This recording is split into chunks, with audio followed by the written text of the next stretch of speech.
Assalamualaikum warahmatullahi wabarakatuh. Perkenalkan, nama saya Agus Sumaidi. Saya adalah dosen tetap di program studi Teknik Otomasi jurusan Teknik Kelistrikan Kapal di Politeknik Perkapalan Negeri Surabaya.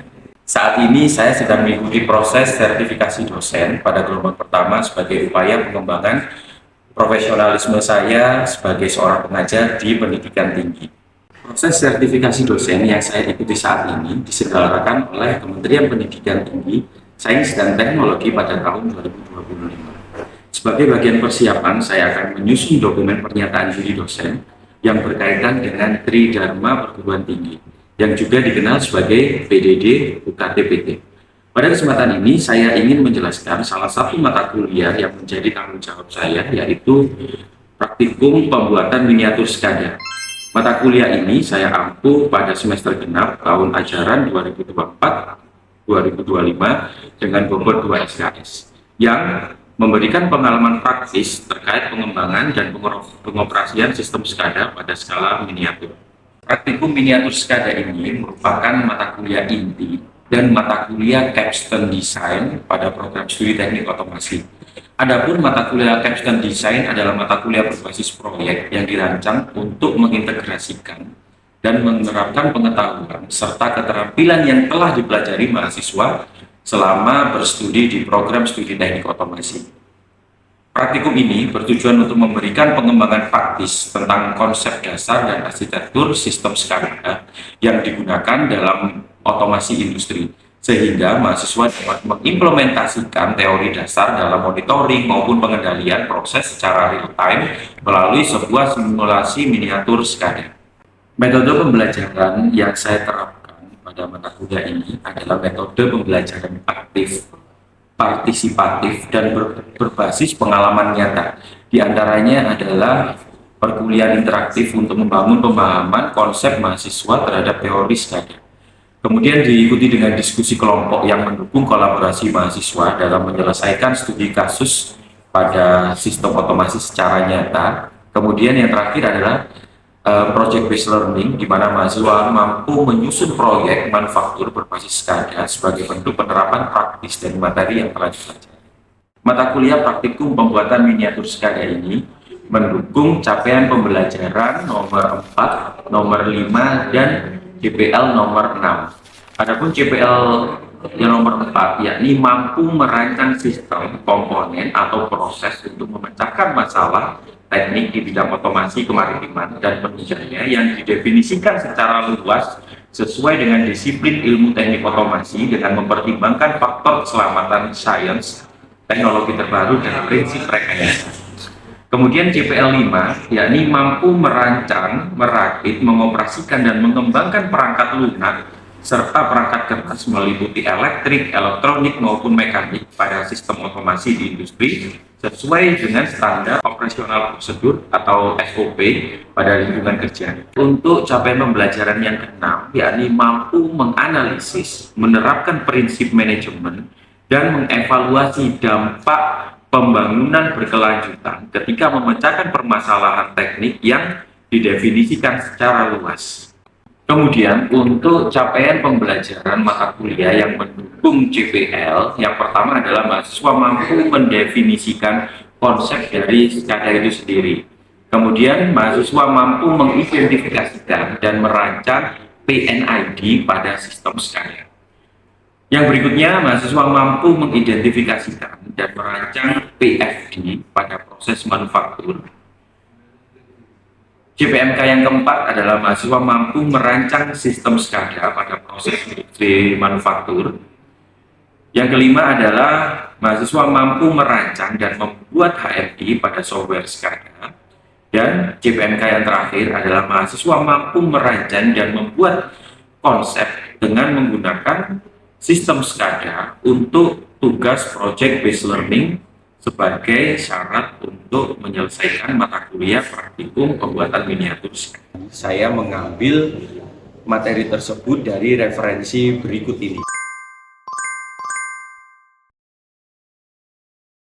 Kemudian untuk kemampuan akhir yang direncanakan atau KAD pada mata kuliah ini, yang pertama adalah mahasiswa mampu mendefinisikan dan menjelaskan konsep dasar dari sistem SCADA secara tepat dan komprehensif. Yang kedua, mahasiswa mampu membaca, menganalisa, serta menginterpretasikan diagram PNID dan diagram PFD yang digunakan dalam sistem SCADA pada proses manufaktur. Dan yang ketiga adalah mahasiswa mampu merancang, mengembangkan sistem SCADA yang terintegrasi pada proses manufaktur industri, termasuk pembuatan HMI, serta mampu merancang dan melaksanakan proyek akhir berbasis SCADA secara mandiri atau dalam kelompok dengan hasil yang memenuhi standar teknis dan fungsional yang sudah sesuai dengan rancangan yang telah ditentukan. Untuk pengembangan diri mahasiswa dan latihan secara mandiri, mahasiswa dapat mengakses website LMS yang sudah disediakan oleh Politeknik Perkapalan Negeri Surabaya. Kemudian ada pun bobot penilaian dari mata kuliah ini. Yang pertama adalah tugas sebesar 10%, kemudian ada kuis 5%, aktivitas partisipatif sebanyak 25%, kemudian hasil proyek PBL-nya sebanyak 30%, serta ETS dan EAS yang masing-masing adalah 15%.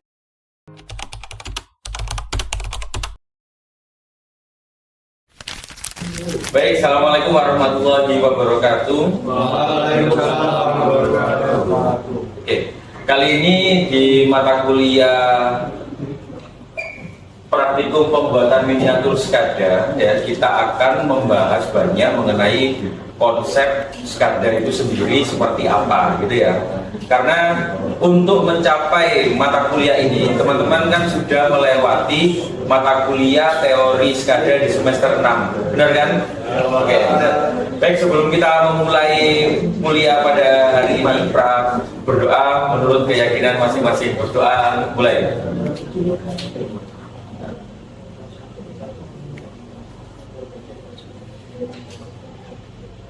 Berdoa dicukupkan.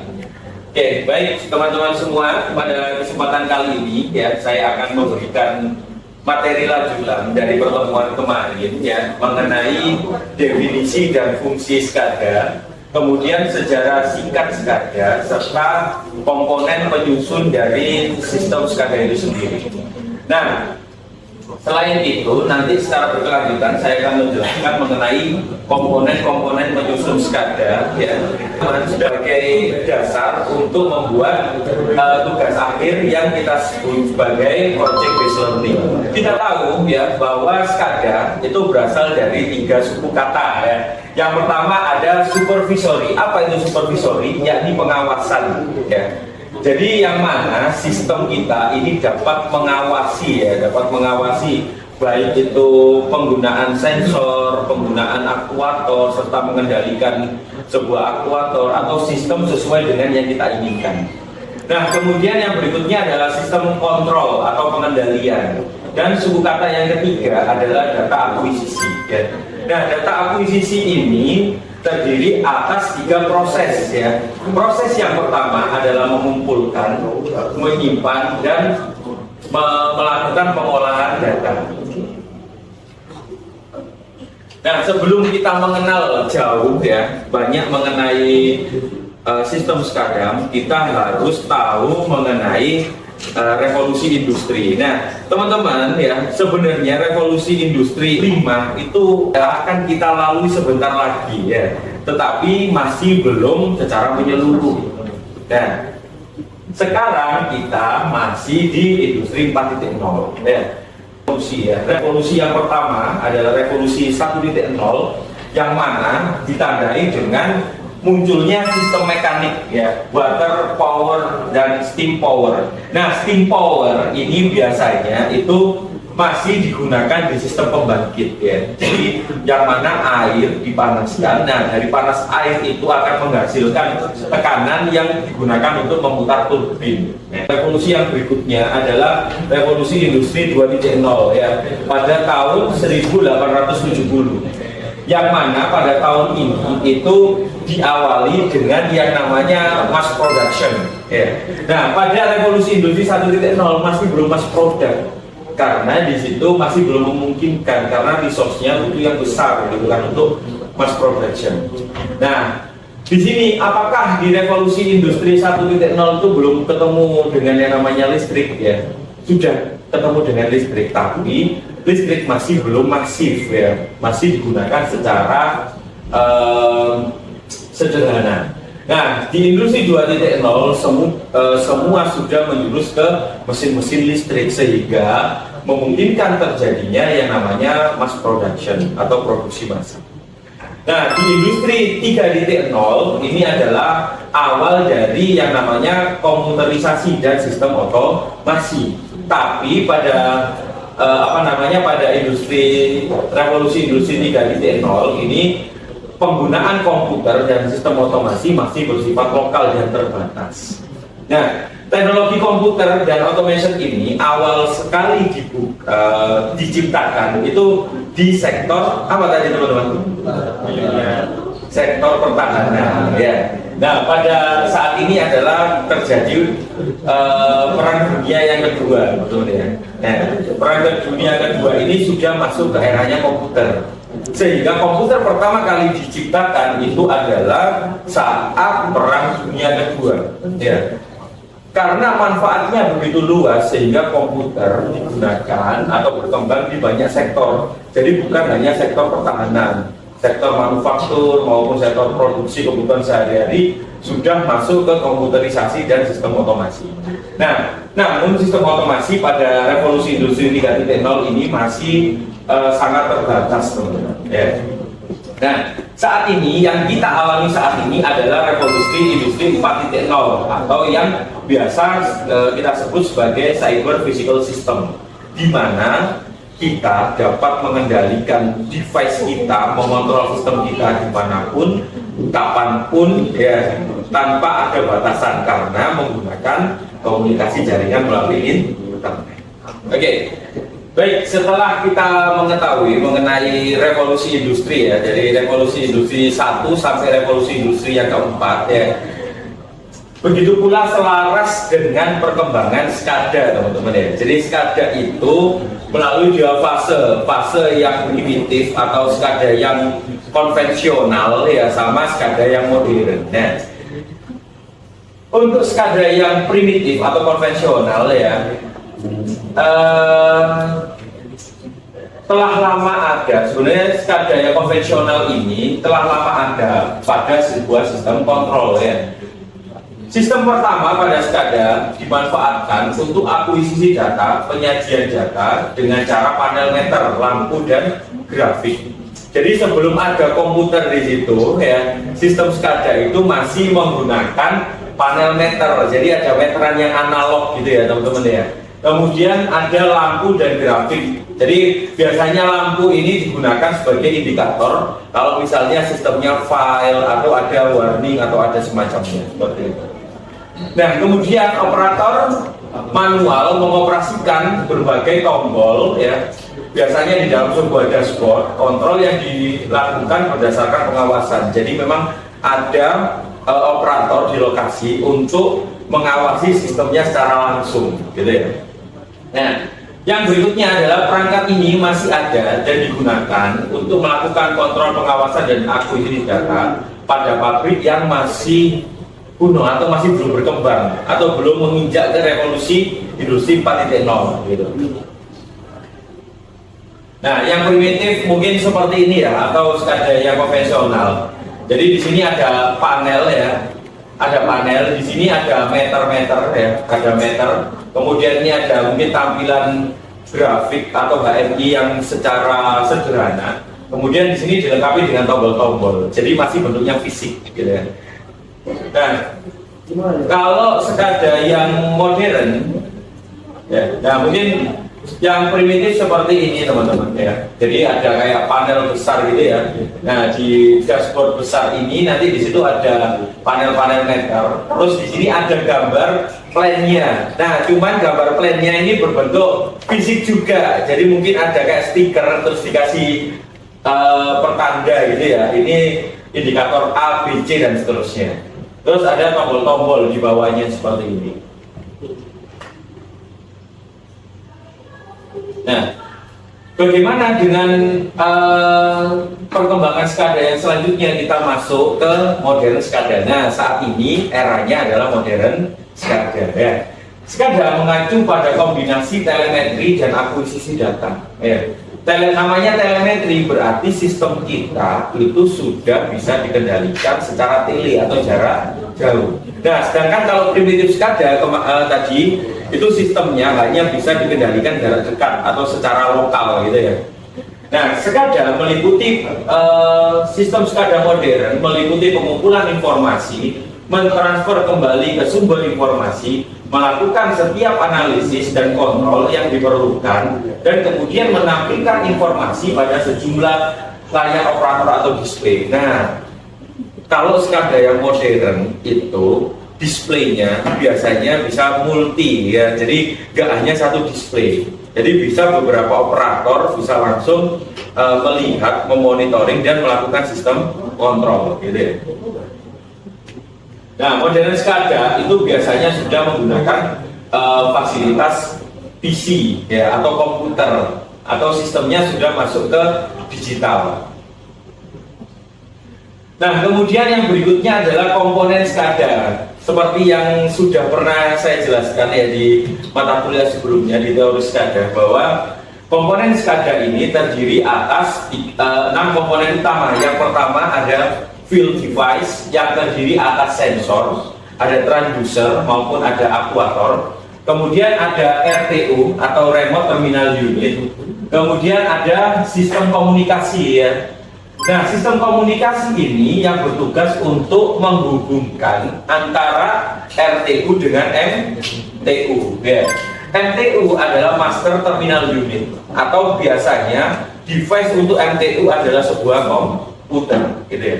Nah, di MTU sendiri itu akan terinstal sebuah software yang kita namakan software HMI, Human Machine Interface. Nah, di HMI itu tadi kita akan melakukan pengolahan data yang kita sebut sebagai data akuisisi, gitu ya. Oke, baik. Sampai di materi ini, apakah teman-teman ada yang mau ditanyakan? Silakan angkat tangan. Ada yang mau ditanyakan? Oke, Mas Edo. Apa Mas yang mau ditanyakan, Mas?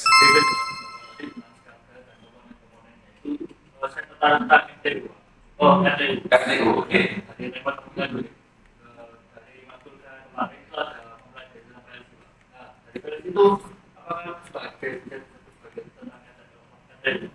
Oke, baik Mas Edo ya, terima kasih.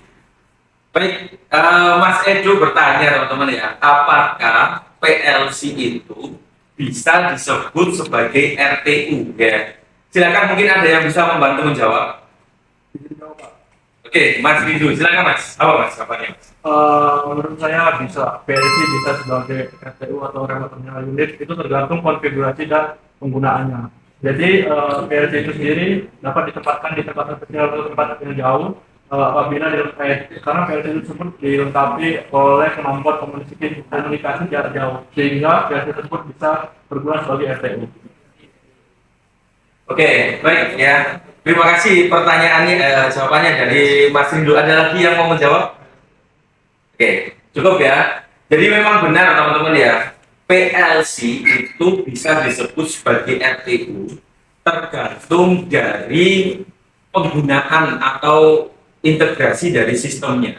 Jika PLC digunakan untuk sistem kontrol saja, maka tidak bisa disebut sebagai RTU. Tetapi kalau PLC itu digunakan sebagai sistem kontrol, mengendalikan aktuator dan membaca sensornya, serta mengirim datanya ke master terminal unit atau berkomunikasi dengan MTU-nya, maka bisa disebut sebagai RTU. Oke ya. Terima kasih Mas Rindu ya atas jawabannya. Nah, seperti arsitektur dari SCADA ini ya. Sebenarnya SCADA ini terdiri atas levelnya itu ada 4 ya. Level 0 ini adalah level dari field device-nya atau sensor, aktuator maupun transducernya. Nah, di level 0 ini ya akan dibaca oleh perangkat yang ada di level 1. Apa level 1? Ini ada RTU-nya. Ya. Tadi dari RTU itu biasanya kita letakkan PLC teman-teman di sini. Nah, PLC selain bisa membaca sensor dan mengendalikan aktuator, ya, PLC juga akan melakukan komunikasi, ya, ke MTU-nya di sini, ya. Nah, di MTU ini biasanya tidak langsung ke MTU, nanti di sana ada semacam server tambahan yang digunakan untuk menampung data sementara. Jadi untuk komponennya seperti ini. Jadi ada field device, ada RTU, ada PLC ya. Kemudian di situ ada sistem komunikasi ya yang menuju ke MTU. Nah, untuk yang level 3 ini sifatnya adalah opsional. Bisa ada, bisa tidak. Biasanya di sini servernya itu akan disimpan ya. Kalau misalnya melalui online pasti butuh sebuah server. Tapi kalau sistemnya offline, maka server biasanya langsung menuju ke MTU-nya. Gitu ya. Oke. Kemudian, jadi secara sederhana, ya SCADA itu terdiri atas sebuah field device, ya, kemudian ada RTU-nya, jelas ada sistem komunikasi datanya, serta sebuah MTU. Ini yang secara sederhana. Ada juga yang multi koneksi ya, jadi dari field device, kemudian PLC yang kita fungsikan sebagai RTU. Ya, ada beberapa PLC yang terhubung ke dalam satu MTU atau Master Terminal Unit.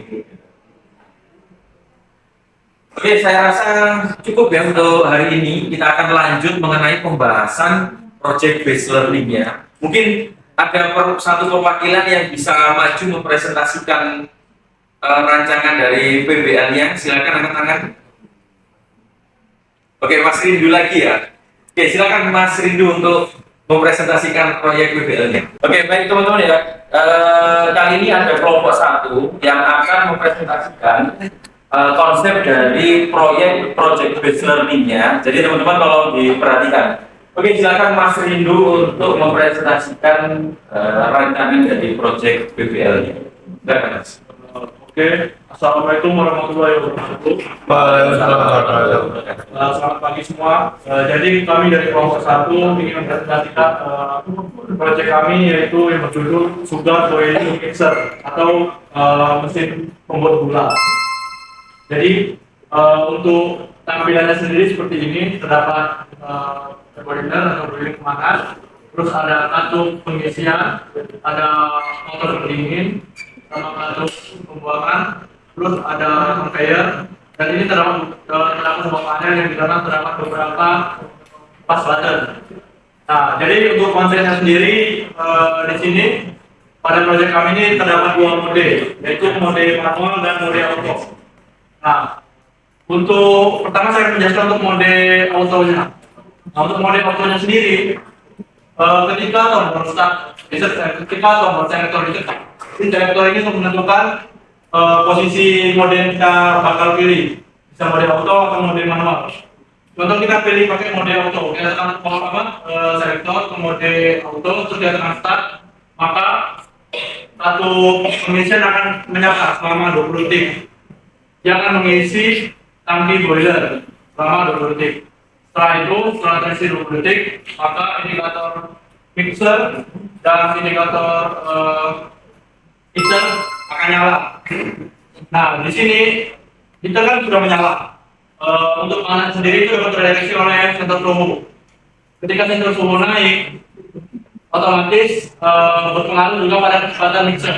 Jadi makin tinggi suhu yang dihasilkan, maka makin cepat juga motor berputar. Fungsinya motor penting juga berputar yaitu untuk menghindari terasnya gula saat pemanasan. Setelah itu, setelah sudah mencapai suhu dan kecepatan yang ditentukan, maka mixer dan heater akan mati. Selanjutnya yang akan aktif yaitu motor pendingin selama 25 detik. Ketika dirasa sudah dingin, maka motor pendingin mati dan satu pembuangan aktif selama 20 detik. Selanjutnya akan mengisi 20 detik, terus conveyor aktif hingga berjalan menuju limit switch. Ketika limit switch tekan, maka proses akan kembali seperti awal. Nah, bedanya dengan yang manual yaitu terletak pada pengisiannya. Kan tadi beberapa pakai timer, ada yang 20 detik, 25 detik, sama 20 detik itu pembuangan. Nah, itu digantikan oleh fast button. Jadi di sini kelihatan fast button. Jadi pada pembuangannya ketika sudah ketekan start sama selektor di manual, kita harus menekan manual untuk menjalankan si satu pengisiannya.